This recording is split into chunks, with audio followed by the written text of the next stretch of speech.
শিমুলিয়া কাঁঠালবাড়ি রুটের নাব্য কাটাতে ড্রেজিংয়ে পড়ল 2 কোটি টাকার তেল। এখনও অচল বিআইডব্লিউটি এর সবকটি চ্যানেল। স্রোতের কারণে লঞ্চ অনেক সময় পিলারের উপরে ওঠার সম্ভাবনা আছে। অনেক চিপা হয়ে গেছে গা, যে কোনো সময় একটা দুর্ঘটনা হইতে পারে। ড্রেজিং এর যে পারফরমেন্স সেটা দিয়ে সবসময় কভার করা সম্ভব হয় না। প্রকৃতির বিরূপ আচরণের কারণে আজকে চ্যানেলটা বন্ধ হয়ে গেছে। আজ থেকে যত সিট তত যাত্রী নীতিতে চলছে গণপরিবহন, কমেছে ভাড়াও। দেখছিলেন প্রধান শিরোনাম, সকালের সময়ের সঙ্গে আছি আমি মিজানুর রহমান কবির। এবার অন্যান্য শীর্ষ সংবাদ। প্রায় 3 মাস বন্ধ পদ্মা সেতুতে স্প্যান বসানোর কাজ। প্রকল্পের মেয়াদ বাড়তে পারে 2022 সাল পর্যন্ত। এগিয়ে চলছে দুপ্রান্তের ভায়াডাক্টের কাজ। আমি দৃঢ় চিত্তে বিশ্বাস করি আমার সন্তানের আত্মত্যাগ বৃথা যাবে না, না, না। সিনহার মৃত্যুর 1 মাসে ন্যায় বিচার চেয়ে মায়ের কান্না। ওসি প্রদীপ ধূর্ত কথা বের করতে লাগবে আরও একদিন। স্বীকারোক্তিমূলক জবানবন্দি দিলেন এসআই নন্দদুলাল। খুলনায় বিনা দোষে 20 বছর কন্ডেম সেলে বন্দী থাকার পর মুক্তি পেলেন জাহিদ শেখ। নারায়ণগঞ্জে জোর করে জবানবন্দি ও ঘুষ নেয়ার প্রমাণ মেলায় এসআই বরখাস্ত। এলাকায় সিসি ক্যামেরা বসানো নিয়ে প্রতারণার অভিযোগ। স্থানীয়দের কাছ থেকে টাকা হাতিয়ে নিয়েছে গাজীপুর সিটির এক কাউন্সিলর। এবং ভারতের সাবেক রাষ্ট্রপতি প্রণব মুখার্জির মৃত্যুতে বাংলাদেশ হারালো আপনজন। রাষ্ট্রপতি ও প্রধানমন্ত্রীর শোকবার্তা। কাল অর্ধনমিত থাকবে জাতীয় পতাকা।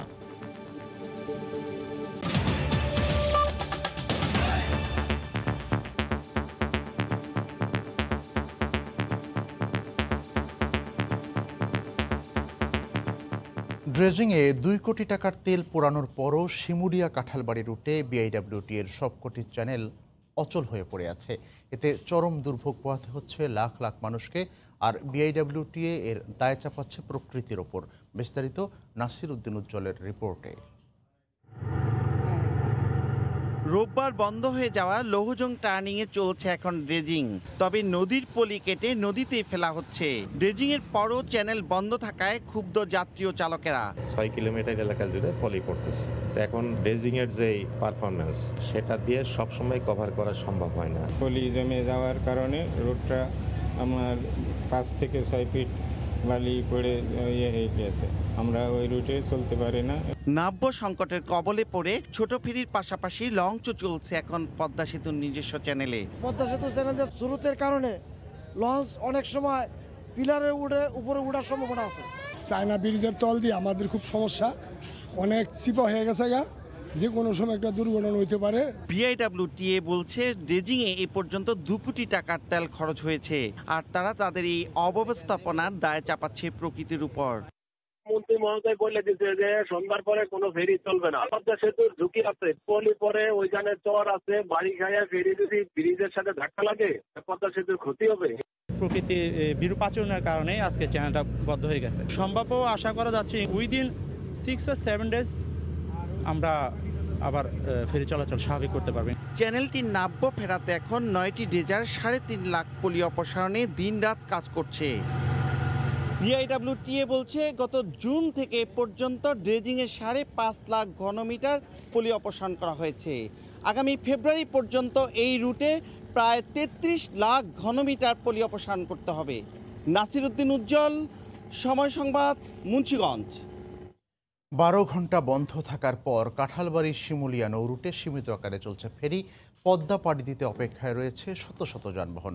সবশেষ পরিস্থিতি জানাতে এই মুহূর্তে শিমুলিয়া ঘাট এলাকায় আছেন সহকর্মী নাসির উদ্দিন উজ্জ্বল। আমরা সরাসরি তার কাছে যাব। উজ্জ্বল, কবির, শিমুলিয়া কাঁঠালবাড়ি নৌরুটের বিড়ম্বনা যেন থামছেই না। এই হাজার হাজার মানুষ কিন্তু ঘাটে কষ্ট করছে তারা এই নদীটুকু পার হবার জন্যে। এখানে মাত্র 7 কিলোমিটার এই নদীপথ পাড়ি দিতে কিন্তু তাদের দিনের পর দিন পার করতে হচ্ছে। বিআইডব্লিউটি এর সবকটি চ্যানেল বন্ধ থাকবার কারণে কিন্তু ফেরি ছাড়াও লঞ্চ এবং অন্যান্য নৌযান কিন্তু এই পদ্মা পাড়ি দিতে নানা রকম সমস্যা হচ্ছে। বিআইডব্লিউটি এর 3টি এখানে কিন্তু চ্যানেল ছিল। একটি হচ্ছে বিকল্প চ্যানেল, সেটি আগেই বন্ধ হয়ে গেছে। আর যেটি সর্বশেষ রবিবার বন্ধ হয়ে গেল লৌহজং টার্নিং, এইটি বন্ধ হওয়ার পরে কিন্তু এই চ্যানেল দিয়ে এখন কিছু চলাচল করতে পারে না। সেখানে কিন্তু মাত্র 5 ফুট পানি রয়েছে বলে আমাদের সংশ্লিষ্টরা জানিয়েছেন এবং সেই পুরো চ্যানেল জুড়ে কিন্তু ড্রেজার কাজ করছে। তারা বলছেন যে আগামী সপ্তাহখানেকের মধ্যে এই চ্যানেলটি চালু করা যাবে। এই ছাড়া কিন্তু পালেচর দিয়ে 25 কিলোমিটার ঘুরে আরেকটি চ্যানেল ছিল, সেটিও কিন্তু ব্যবহার করা যাচ্ছে না, যার কারণে বাধ্য হয়ে কিন্তু এই ছোট আকারের 5টি ফেরি এখন চলছে পদ্মা সেতু নিজস্ব চ্যানেল দিয়ে এবং সেখান দিয়ে কিন্তু এখন লঞ্চ এবং স্পিড বোট সহ অন্যান্য নৌযান চলাচল করছে। এটি ঝুঁকির কারণ রয়েছে।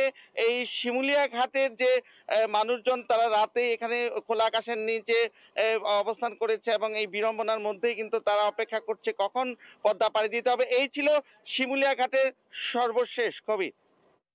কাঁঠালবাড়ির শিমুলিয়া নৌরুটে ফেরি চলাচল শুরু হয়েছে 12 ঘন্টা পর, সে খবর জানাচ্ছিলেন নাসির উদ্দিন উজ্জ্বল। প্রায় 3 মাস ধরে বন্ধ হয়ে আছে পদ্মা সেতুতে স্প্যান বসানোর কাজ।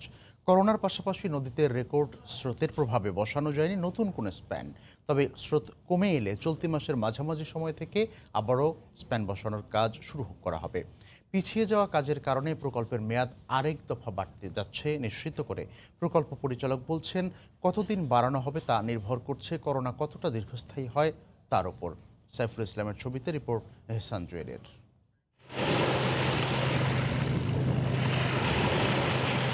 উত্তাল পদ্মা, প্রতি বছর 2 সপ্তাহে পানি নেমে গেলেও এবার রেকর্ড 2 মাস সময় ধরে তীব্র স্রোত পদ্মায়। প্রবল স্রোতে যন্ত্রপাতি ভাসিয়ে নেওয়ার আশঙ্কা থেকে বন্ধ রাখা হয়েছে স্প্যান বসানোর কাজ। এর মাঝে করোনার প্রভাব, সব মিলিয়ে গত 10 জুনের পর বসেনি নতুন কোনো স্প্যান। ওই মাসে মাওয়া প্রান্তে 32তম স্প্যান বসানোর সব প্রস্তুতি নেওয়া ছিল। এর মধ্যে গত 31শে জুলাই পদ্মা সেতুর ইয়ার্ডে ভাঙনের ফলে নদীগর্ভে তলিয়ে যাওয়া 126টি রোডের স্ল্যাব বানানোর কাজ নতুন করে শুরু হয়েছে। তবে একই সময় তলিয়ে যাওয়া 192টি রেলওয়ে গার্ডার বানাতে হবে দেশের বাইরে। লুক্সেমবার্গে অর্ডার দেওয়া গার্ডারগুলো দেশে আসতে সময় লাগবে 4 মাস। সব মিলে তাই আরেক দফা বাড়তে যাচ্ছে প্রকল্পের মেয়াদ। 2022 সাল পর্যন্ত বাড়ানোর ইঙ্গিত পাওয়া গেলেও প্রকল্প পরিচালক বলছেন, সবকিছু নির্ভর করছে করোনা পরিস্থিতির উপর। আমাদের নির্ধারিত সময় যেটা গভর্নমেন্ট অনুমোদন করেছে সেটা জুন 2021, কিন্তু করোনার কারণে আমরা এই সময়টা রাখতে পারছি না, কারণ আমাদের যে অলরেডি কিছু কাজ আমরা পিছিয়ে গেছি, সেই জন্য আমাদের সময়টা পুনর্নির্ধারণ করতে হবে। তবে আমরা এখনো সঠিকভাবে বলতে পারছি না, এই জন্য যে আসলে করোনা তো এখনো শেষ হয় নাই। যে 10টি স্প্যান উঠানো বাকি, তার মধ্যে 7টি উঠানোর জন্য পুরো প্রস্তুত আছে। মাঝ নদীতে কাজ বন্ধ থাকলেও সড়ক থেকে সেতুতে উঠার ভায়াডাক্টের কাজ জাজিরা প্রান্তে প্রায় শেষের দিকে। এগিয়ে নেওয়া হচ্ছে মাওয়া প্রান্তের কাজও। লম্বা একটা সময় বিরতির পর চলতি মাসে স্প্যান বসানোর মধ্য দিয়ে গতি ফিরছে পদ্মা সেতুর কাজে। নির্ধারিত 2021 সালের জুন মাসের মধ্যে কাজ শেষ হচ্ছে না, এটা অনেকটাই নিশ্চিত। তবে নতুন করে কতদিন প্রকল্পের মেয়াদ বাড়ানো হবে তা নির্ভর করছে করোনা কতটা দীর্ঘমেয়াদী হয়। এহসান জুয়েল, সময় সংবাদ, মাওয়া, মুন্সিগঞ্জ। সিনহা হত্যা প্রসঙ্গ, মেজর অবসরপ্রাপ্ত সিনহা মোহাম্মদ রাশেদ খানের মৃত্যুর 1 মাস পূর্তিতে কান্নাজড়িত কণ্ঠে ন্যায় বিচার চাইলেন মা নাসিমা আক্তার। গতকাল বিকেলে রাওয়া কনভেনশন সেন্টারে সিনহার আত্মার মাগফিরাত কামনায় আয়োজন করা হয় দোয়া মাহফিলের। বীরের এই রক্তস্রোত, মাতার এই অশ্রুধারা, সে কি ধরার তুলায় হবে সারা? না, আমি বিশ্বাস করি না, আমি বিশ্বাস করি না। আমি মনে প্রাণে বিশ্বাস করি, আমি দৃঢ় চিত্তে বিশ্বাস করি, আমার সন্তানের আত্মত্যাগ বৃথা যাবে না, না, না। সময়ের স্রোতে পেরিয়েছে 1 মাস, তবু সন্তানহারা মায়ের হৃদয়ের রক্তক্ষরণ কখনো বন্ধ হওয়ার নয়। ন্যায্য বিচার আমি পাবো ইনশাআল্লাহ। অবসরপ্রাপ্ত মেজর সিনহার মৃত্যুর 1 মাসে দোয়া মাহফিলের আয়োজন করে রাওয়া ক্লাব। শুরুতে প্রদর্শিত হয় সিনহাকে নিয়ে নির্মিত একটি শর্ট ফিল্ম। এরপর ক্লাবের চেয়ারম্যান খন্দকার নুরুল আফসার বলেন, সময় লাগলেও ন্যায় বিচার পাবেন তারা। বিচার ব্যবস্থা দীর্ঘায়িত হয়, দেরি হয়, এটা স্বাভাবিক যে কোনো মার্ডার কেসের বিচার। ইফ উই আর ইউনাইটেড, আশা রাখি ইনশাল্লাহ আমরা এটা বিচার দেখতে পাবো। রাশেদ সিনহা বা মেরিন ড্রাইভ হিসাবে নামকরণ করা এবং সেখানে একটি স্তম্ভ তৈরি করার ইত্যাদি পরিকল্পনা রয়েছে।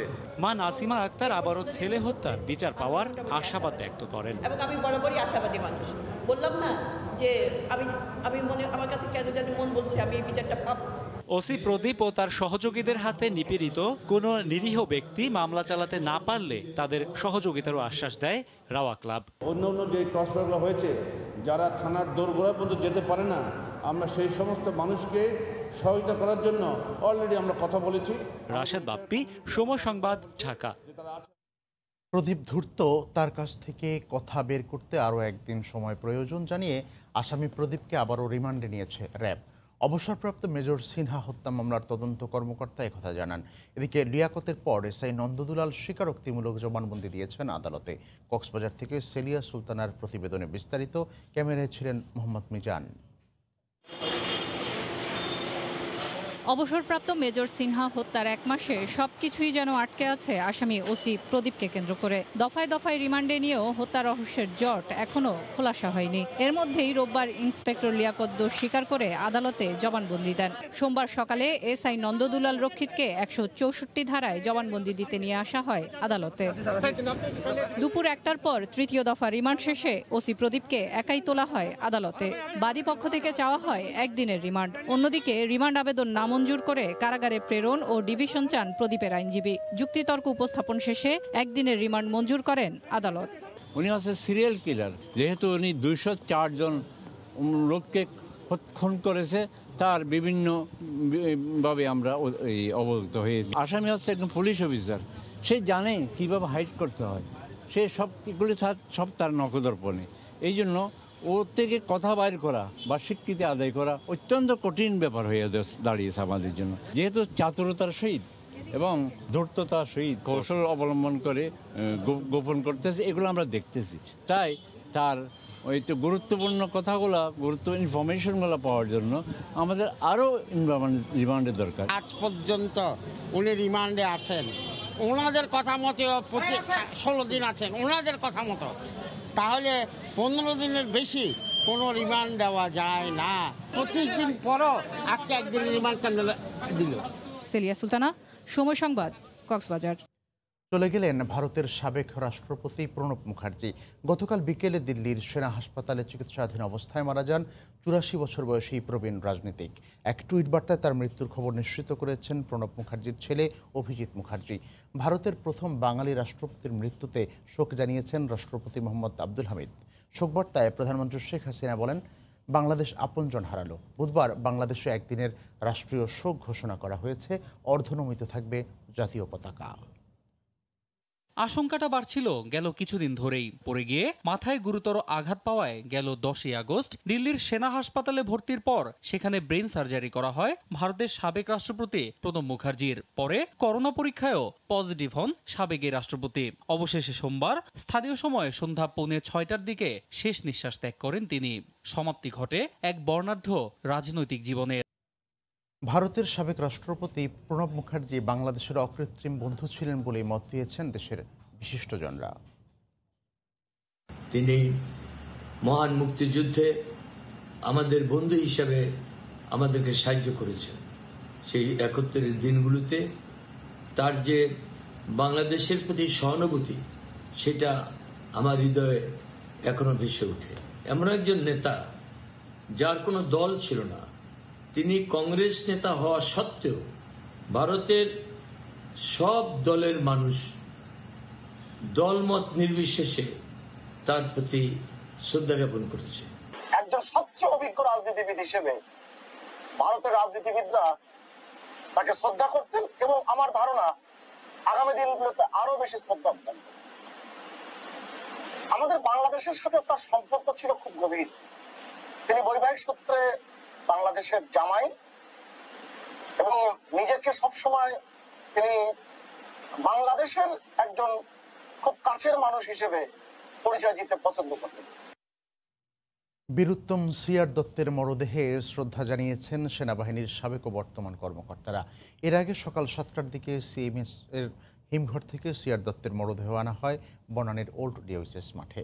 সেখানে বীর এই মুক্তিযোদ্ধার কফিনে ফুল দিয়ে শ্রদ্ধা নিবেদন করেন রণাঙ্গনের সাথী, সাবেক সহকর্মী ও বর্তমান সেনা সদস্যদের অনেকেই। এছাড়াও আশপাশের লোকজনও শ্রদ্ধা জানাতে আসে দেশের এই সূর্য সন্তানকে। বনানীতে শ্রদ্ধা নিবেদন শেষে সিআর দত্তের মরদেহ নেওয়া হয় জাতীয় মন্দির ঢাকেশ্বরীতে। সেখানে দ্বিতীয় দফা শ্রদ্ধা নিবেদনের শেষে অন্ত্যেষ্টিক্রিয়ার জন্য মরদেহ নেওয়া হবে রাজধানীর সবুজবাগের শ্মশানে।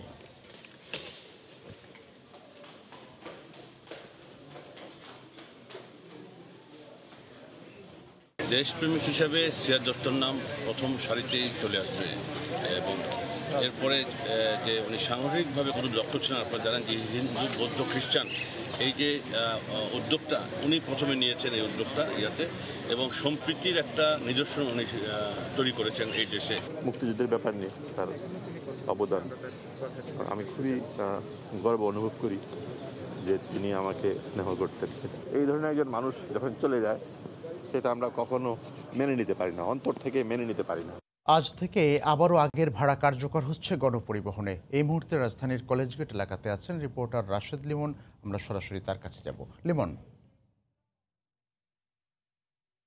কবির, এই মুহূর্তে আমি একটি বাসে রয়েছি। আসলে আজকে যে সরকারি নতুন যে নির্দেশনা, সেই নির্দেশনা অনুযায়ী কিন্তু আসলে করোনাকালীন সময়ে যে বাড়তি ভাড়া নেওয়া হচ্ছিল, অর্থাৎ 60% বর্ধিত ভাড়া, সেটি থেকে ফিরে এসে আবার নতুন করে কিন্তু আগের ভাড়ায় ফেরা হয়েছে। আমরা সকাল থেকে আসলে রাজধানীর যে বিশেষ করে গণপরিবহন যেগুলোতে দেখেছি, ভাড়ার বিষয়টা কিন্তু আসলে মোটামুটি নিশ্চিত করা হয়েছিল, কিন্তু আর যে বেশ কিছু শর্ত জুড়ে দেওয়া হয়েছিল, বিশেষ করে স্বাস্থ্যবিধি মানার বিষয়টি, সেটি কিন্তু অনেক জায়গায় আমরা দেখেছি যে উপেক্ষিত। বিশেষ করে চালক, হেল্পার এবং যে যারা প্যাসেঞ্জার রয়েছেন তাদের যে স্বাস্থ্যবিধি মানার কথা ছিল বা তাদের যে মাস্ক পরার কথা ছিল, সেই বিষয়টি কিন্তু আসলে আমরা দেখছি অনেকাংশে উপেক্ষিত। সেক্ষেত্রে শুধুমাত্র চালক কিংবা হেল্পারই নয়, যারা আসলে বাসের যাত্রী রয়েছেন তাদের মধ্যেও কিন্তু আসলে আমরা অনেক জায়গায় দেখছি বা বেশ কয়েকজনের মধ্যে দেখেছি যে তারা যে স্বাস্থ্যবিধি মানছেন না সেই বিষয়টা। আপনি যে গণপরিবহনে চলেছেন, এত পাশাপাশি মাস্ক পরেননি কেন? না, পড়ছি তো মাস্ক। মানে থুতনিতে মাস্ক রাখলে সেটা তো আসলে আপনাকে কাজ, আপনারও জন্য অসুবিধা, ওনার জন্য অসুবিধা। গাড়িতে উঠলাম তো, ওটার সময় বিষয়টা তো এমনই যে গাড়িতে উঠছেন মানে আপনি একটু চাপা জায়গায় আছেন, এখানে আপনার নিঃশ্বাসটি আপনি যেমন আর একজনকে দিয়ে সংক্রমিত হতে পারেন, যে বিষয়গুলো আসলে আমাদের সবারই জানা। কিন্তু এই বিষয়গুলোই কিন্তু আমরা বারবার দেখছি যে যারা আসলে গণপরিবহন উঠছেন যাত্রীদের মধ্যে সেই সচেতনতাও। একটা জিনিস আসলে বারবারই খবির, যে আমাদের হয়তোবা জীবন জীবিকার সমন্বয়ে একটু শিথিল করা হয়েছে সব কিছু, কিন্তু আমাদের যে প্রতিদিনের স্বাস্থ্য অধিদপ্তরের রিপোর্টটি আমরা পাচ্ছি, গতকালকের রিপোর্টটি যদি আমরা দেখি, আমাদের কিন্তু আসলে একদিনে রোগীর সংখ্যা যেটি ছিল সেটি কিন্তু আসলে প্রায় 3000। কিন্তু সেই বিষয়টি কিন্তু আমরা এই যে গণপরিবহনগুলোতে এতদিন যে ব্যবস্থা ছিল যে 60% বর্ধিত ভাড়া এবং একটি সিটে মানে ডাবল সিটে একজন করে বসবে, আজকে থেকে কিন্তু সেই নিয়মও কার্যকর হচ্ছে না। কারণ আজকে যেহেতু ভাড়া আগের রূপে ফিরেছে, আজকে কিন্তু যত সিট তত যাত্রী, এই নিয়মেই আজকে চলার কথা। যদিও স্বাভাবিকভাবে এই করোনাকালের যে স্বাভাবিক হলেও সেই আগের অর্থে স্বাভাবিক হয়নি, যে কারণে যে গণপরিবহনগুলো রয়েছে সেখানে যাত্রী তুলনামূলক কম, কিন্তু যেখানে বেশি রয়েছে সেখানে কিন্তু এমনই প্রত্যেক সিটেই যাত্রী বসছেন। সেক্ষেত্রে সবচেয়ে বেশি জরুরি যে স্বাস্থ্যবিধি মানাটা, সেটাই কিন্তু আমরা দেখছি বারবার উপেক্ষিত। তবে ভাড়া নিয়ে এখন পর্যন্ত আমরা কিন্তু যাত্রীদের কাছ থেকে কোনো ধরনের কোনো কমপ্লেন বা অভিযোগ পাইনি যে ভাড়া বেশি নিচ্ছে। ভাড়া কিন্তু আসলে আবারও সেই আগের ভাড়াই আজকে থেকে ফিরেছে এই পরিবহন সেক্টরে যারা রয়েছেন তারা। তো এই ছিল মোটামুটি আমার কাছ থেকে সকালবেলার রাজধানীর গণপরিবহনের নতুন ভাড়া বা নতুন নিয়মে চলার সবশেষ খবর। গণপরিবহনে স্বাস্থ্যবিধি মানা এবং ভাড়ার বিষয়ে সম্পর্কে বিস্তারিত জানাচ্ছিলেন রাশেদ লিমন। 20 বছর পর সুপ্রিম কোর্টের আদেশে খুলনা জেলা কারাগারের কন্ডেম সেল থেকে মুক্তি পেয়েছেন শেখ জাহিদ আহমেদ। সোমবার সন্ধ্যায় আইনি প্রক্রিয়া শেষে খুলনা জেলা কারাগার থেকে তিনি বের হন। জেল থেকে বেরিয়ে বর্তমানে ছোট বোনের বাড়িতে অবস্থান করছেন সহায় সম্বলহীন জাহিদ। তরিকুল ইসলামের প্রতিবেদন, ক্যামেরায় ছিলেন আবুল বাশার। অবশেষে সুপ্রিম কোর্টের আদেশে খুলনা জেলা কারাগারের কন্ডেম সেল থেকে মুক্তি পেলেন শেখ জাহিদ আহমেদ। আইনি প্রক্রিয়া শেষ করতে একে একে পার হয়েছে 20টি বছর। যে কোনো সময় ফাঁসির মঞ্চে যেতে হবে এমন আতঙ্কের মধ্যে জাহিদের দিন কাটত কন্ডেম সেলে। দীর্ঘ এ সময় পাশাপাশি থাকা অনেকের ফাঁসিও দেখেছেন। মুক্তির পর জানালেন কন্ডেম সেলের দুর্বিষহ জীবনের কথা। শ্বশুর শাশুড়ি আমাকে সন্দেহমূলক আমাকে ওই সাজা মানে কেস করেছে আমার নামে, সাক্ষীটাকে ওইভাবে দিয়েছে। আগে এক জায়গায় বিবাহ ছিল আমার ওয়াইফের, সেই স্বামী আসা যাওয়া করতো, তারাই দুর্ঘটনা ঘটায় আমার ঘাড়ে চাপায় দিছে। জেল থেকে মা বাবার মৃত্যুর সংবাদ শুনেছেন, কিন্তু তাদের দেখতে না পারার বেদনা এখনো তাকে তাড়িয়ে বেড়ায়। মা বাপের কথা বেশি মনে পড়তো, যে মাটা কষ্ট পেয়ে 4 বছর বিছানায় বুকে মারা গেছে, আব্বা মারা গেছে, তাও দেখতে পারিনি। 50 জন ফাঁসি কার্যকর হয়ে গেছে, পরিচিত লোকজন পাশাপাশি ছিল। আর ঘুমাতে পারতাম না, খুব টেনশন, খাওয়া দাওয়া হতো না। এদিকে জাহিদ আহমেদের মুক্তির পর সন্তুষ্টি প্রকাশ করেছেন স্বজনরা। এখন আনন্দের সাথে কান্না বিজড়িত কণ্ঠে আল্লাহর কাছে লাখো লাখো শুকরিয়া, ধন্য। ওর বাকি জীবনটা সুন্দরভাবে চলুক। জীবনযাপনে খুব কষ্টের জীবন, যে না খাটছে সে বুঝবে না, জেল সম্পর্কে যার ধারণা নাই সে জানবে না। শেখ জাহিদ আহমেদের বিরুদ্ধে 1997 সালে বাগেরহাটের ফকিরহাটে স্ত্রী ও কন্যাকে হত্যার অভিযোগে মামলা হয়। 2000 সালে নিম্ন আদালতে আত্মসমর্পণ করেন তিনি। 2004 সালে বাগেরহাটের আদালত তাকে ফাঁসির আদেশ দেয়। 2007 সালে হাইকোর্ট একই আদেশ বহাল রাখে। দীর্ঘ 13 বছর পর জাহিদের বিরুদ্ধে করা হত্যা মামলায় বেকসুর খালাস দেয় সুপ্রিম কোর্ট। তরিকুল ইসলাম, সময় সংবাদ, খুলনা। নারায়ণগঞ্জে কিশোরী অপহরণ ও ধর্ষণের অভিযোগে গ্রেপ্তার হওয়া আসামিদের কাছ থেকে জোর করে জবানবন্দি ও ঘুষ গ্রহণের প্রমাণ পাওয়ায় এসআই শামীম আল মামুনকে চাকরি থেকে সাময়িক বরখাস্ত করা হয়েছে। জেলা পুলিশ সুপার জানান, তদন্ত কমিটি এসআই শামীম আল মামুনের অসদাচরণের প্রমাণ পেয়েছে। অপেশাদারিত্বের একটি প্রাথমিক ছাপ আমরা সেখানে পেয়েছি। এই যা আমাদের যে চাকুরি, সেই চাকুরিতে এটা অসদাচরণের শামিল। সেহেতু তাকে গত বৃহস্পতিবার সন্ধ্যায় তাকে সাময়িক চাকরি থেকে বরখাস্ত করা হয় এবং বিভাগীয় মামলা রুজুর জন্য একটি প্রক্রিয়া গ্রহণ করা হয়, যা এখন প্রক্রিয়াধীন আছে। রাস্তা ও বাসাবাড়িতে মাত্র 550 টাকায় দেয়া হবে সিসি ক্যামেরা। অবিশ্বাস্য এমন লোভনীয় আশ্বাস দিয়ে স্থানীয়দের কাছ থেকে অর্থ হাতিয়ে নেওয়ার অভিযোগ উঠেছে গাজীপুর সিটি কর্পোরেশনের এক কাউন্সিলরের বিরুদ্ধে। 1.5 বছরেও ক্যামেরা না পাওয়ায় ক্ষুব্ধ এলাকাবাসী। আর এই বিষয়ে অনুসন্ধান করতে গেলে সময় সংবাদের রিপোর্টারকে টাকা দিয়ে ম্যানেজ করার চেষ্টা করেন ওই কাউন্সিলর। রাজিবুল হাসানের রিপোর্টে বিস্তারিত। গাজীপুর সিটি কর্পোরেশনের 40 নম্বর ওয়ার্ডের কাউন্সিলর আজিজুর রহমান শিরিষ অনিয়মের ব্যাপারে তার অফিসে বক্তব্য নিতে গেলে টাকা দিয়ে সময় সংবাদের রিপোর্টারকে ম্যানেজ করার অপচেষ্টা চালান।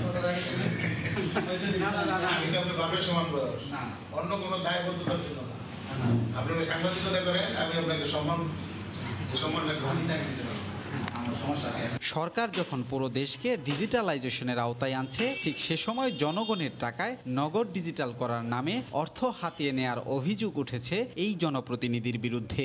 2019 সালে নগরীর ম্যাকডুবি, কুরাইদ, কুদাবের বাসিন্দাদের অনেকটা বাধ্য করে টাকা তোলেন তিনি।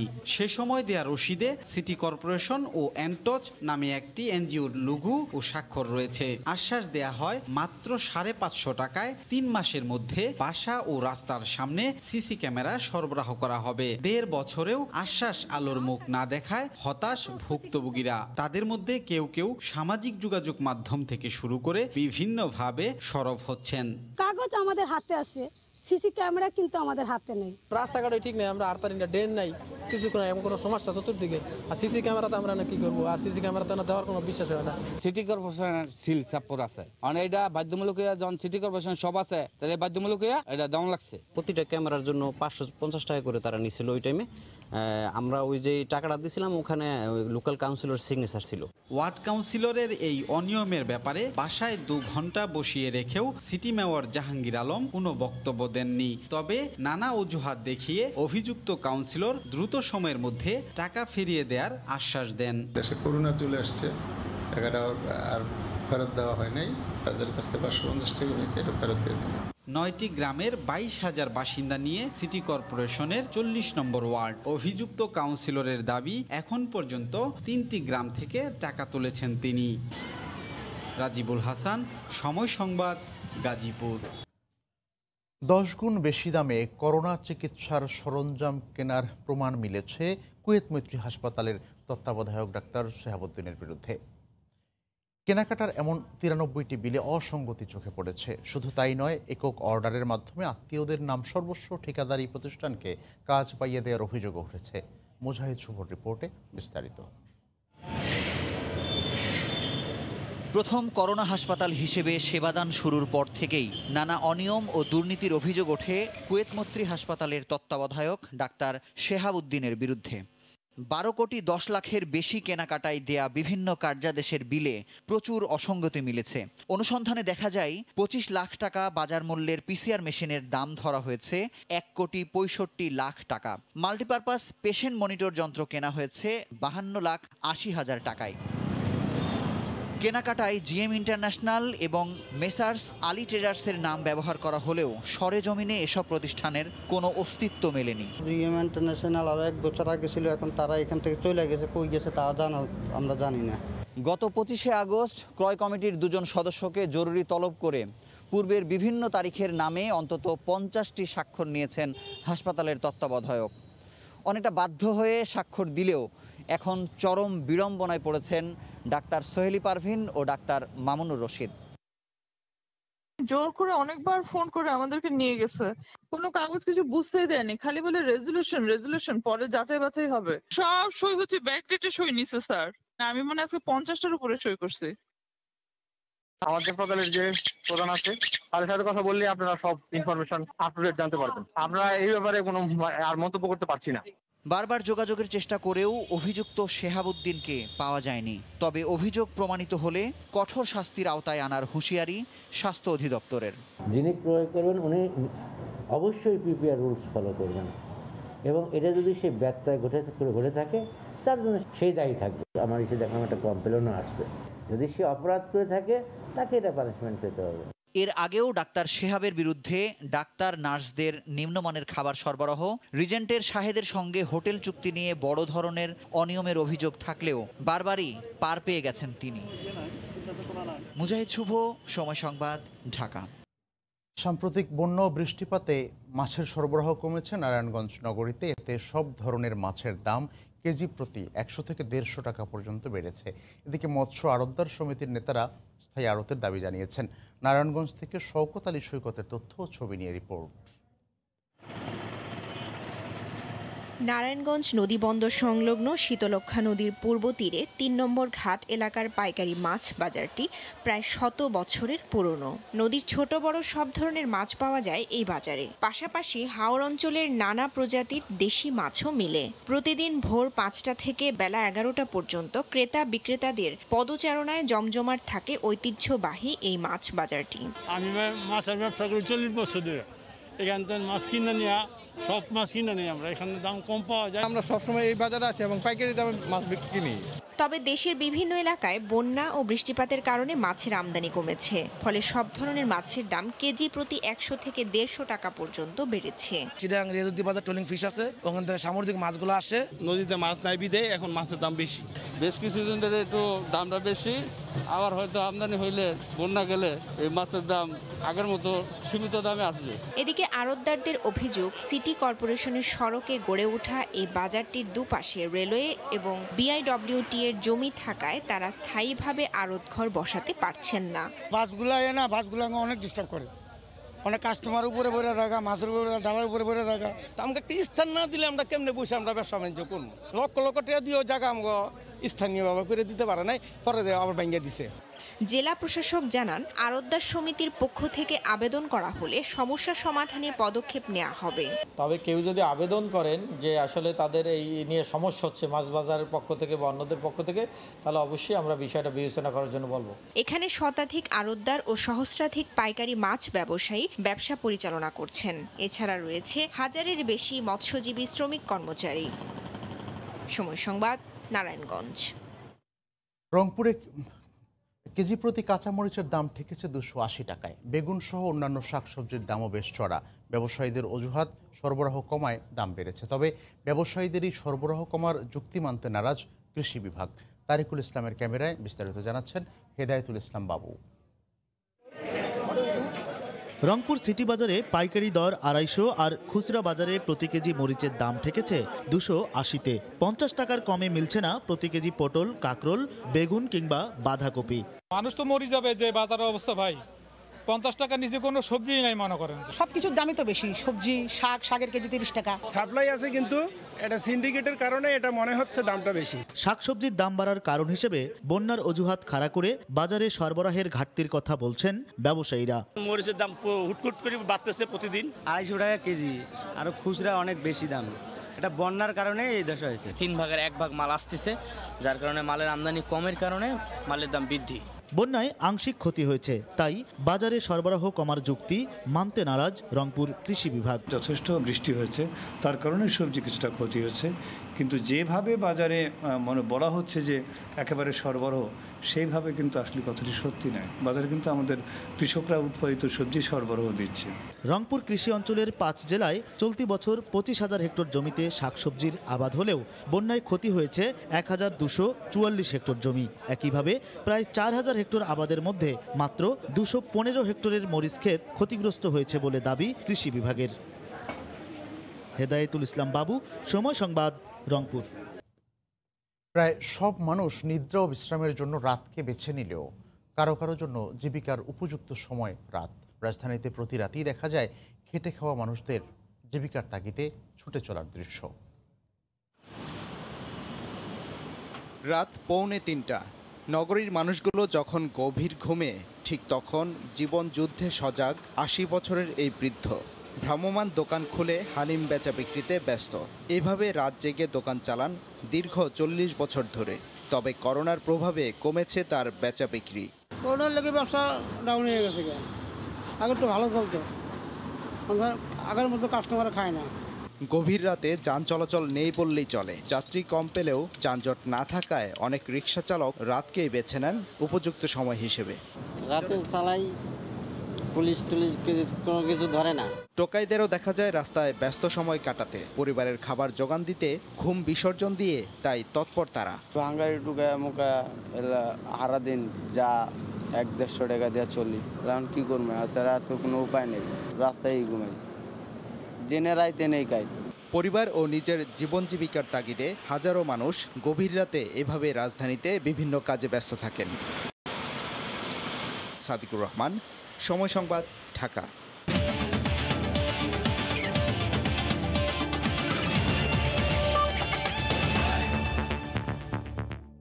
আগের কয়েক বছরের তুলনায় আগামী 2 বছর আন্তর্জাতিক ক্রিকেটে ব্যস্ততা বেশি থাকবে বাংলাদেশের। এই 2 বছরে 3 ফরম্যাট মিলিয়ে অন্তত 111টি ম্যাচ খেলবে টাইগাররা। নতুন সূচি অনুযায়ী 2021 সালে 57টি আর 2022 সালে 54টি ম্যাচ খেলার কথা রয়েছে বাংলাদেশ দলের। কদিন পর থেকে দম ফেলার সুযোগটাও পাবে না ক্রিকেটাররা। টাইগারদের ম্যারাথন দৌড়ের শুরুটা হচ্ছে 2021 সালের জানুয়ারিতে। পূর্ণাঙ্গ সিরিজ খেলতে আসবে ওয়েস্ট ইন্ডিজ। 20 ফেব্রুয়ারি সিরিজ শেষ হতেই ডোমিঙ্গোর দল উড়াল দেবে নিউজিল্যান্ডের উদ্দেশ্যে। আগামী বছর মেতে খেলতে আসবে শ্রীলঙ্কা। জুন মাস বরাদ্দ এশিয়া কাপের জন্য। ফাইনাল পর্যন্ত গেলে যেখানে বাংলাদেশ দল খেলবে 6টি টি-20। জুন জুলাইয়ে টাইগারদের গন্তব্য জিম্বাবুয়ে। দেশে ফিরে আগস্টে নিউজিল্যান্ডের বিপক্ষে খেলবে করোনায় স্থগিত থাকা টেস্ট সিরিজ। সেপ্টেম্বরে টি-20 সিরিজ খেলতে আসার কথা অস্ট্রেলিয়ার। তবে অজিদের বিপক্ষে স্থগিত থাকা টেস্ট সিরিজ অনুষ্ঠিত হওয়ার সম্ভাবনা নেই বললেই চলে। এছাড়া সেপ্টেম্বর অক্টোবরে ইংল্যান্ডকে আতিথ্য দেবে বোর্ড। অক্টোবর নভেম্বরে টি-20 বিশ্বকাপ ভারতে। প্রাথমিক পর্বে 3 ম্যাচ, সেটি পেরোতে পারলে শীর্ষ 12তে আরও 5টি। নভেম্বর ডিসেম্বরে আসবে পাকিস্তান। এর পরপরই টেস্ট সিরিজের জন্য নিউজিল্যান্ডে যাবে মুশফিক, মুমিনুলরা। 2022-এর শুরুটা আফগানিস্তানের বিপক্ষে হোম সিরিজ দিয়ে। এরপরই টেস্ট ও ওয়ানডে সিরিজ দক্ষিণ আফ্রিকায়। মেতে শ্রীলঙ্কার বিপক্ষে হোম সিরিজের পর দল যাবে ক্যারিবীয় দ্বীপপুঞ্জে। সেখানে পূর্ণাঙ্গ সিরিজ শেষে ধরতে হবে আফ্রিকার বিমান। জিম্বাবুয়েতে ওয়ানডে আর টি-20 সিরিজ জুলাই আগস্টে। সেপ্টেম্বরে রয়েছে এশিয়া কাপ, আর অক্টোবরে ঢাকায় পা রাখবে নিউজিল্যান্ড দল। অক্টোবর নভেম্বরেই টি-20 বিশ্বকাপ অস্ট্রেলিয়ায়। বছরটা শেষ হবে ভারতের বিপক্ষে হোম সিরিজ দিয়ে। মাকসুম আলম খান, সময় সংবাদ। সকালের সময়ের শীর্ষ সংবাদ জানিয়ে দিচ্ছি আরেকবার। আজ থেকে যত সিট তত যাত্রী নিয়মে চলছে গণপরিবহন, আগের ভাড়াই নেওয়া হচ্ছে স্বাস্থ্যবিধি নিয়ে শঙ্কা।